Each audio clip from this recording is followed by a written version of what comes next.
ഇടതുപക്ഷ ജനാധിപത്യ മുന്നണി അഞ്ചാം തവണയും ദേവികുളം മണ്ഡലത്തെ ചുമപ്പിച്ചു നിർത്തുമെന്ന് അഡ്വക്കേറ്റ് എ രാജ MLA സ്ഥാനാർത്ഥി പ്രഖ്യാപന ശേഷം പ്രതികരിക്കുകയായിരുന്നു അദ്ദേഹം. കഴിഞ്ഞ 10 വർഷമായി ഇടതു സർക്കാർ നടത്തിയിട്ടുള്ള വികസന പ്രവർത്തനങ്ങൾ തന്നെയാണ് പ്രചരണ രംഗത്ത് ചർച്ച ചെയ്യാൻ പോകുന്നതെന്നും മൂന്നാമതും കേരളത്തിൽ ഇടതു സർക്കാർ അധികാരത്തിൽ വരുമെന്നും അഡ്വക്കേറ്റ് എ രാജ പറഞ്ഞു.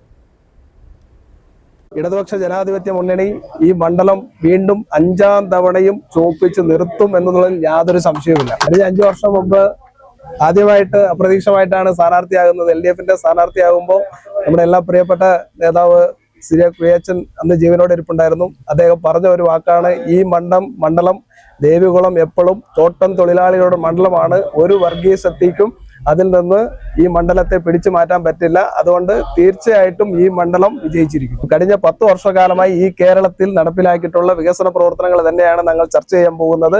ഞങ്ങൾ ഈ ജനങ്ങൾക്ക് വേണ്ടി ചെയ്തിട്ടുള്ള കാര്യങ്ങൾ മാത്രമാണ് പറഞ്ഞ് വോട്ട് വയ്ക്കാൻ പോകുന്നത്. തീർച്ചയായിട്ടും ജനങ്ങൾ മൂന്നാമതും കേരളത്തിൽ LDF-ന്റെ ഗവൺമെന്റ് അധികാരത്തിൽ വരും. അങ്ങനെ അധികാരത്തിൽ വരുമ്പോൾ ഈ ദേവികുളം മണ്ഡലവും ഇടതുപക്ഷം ജയിച്ചിരിക്കും.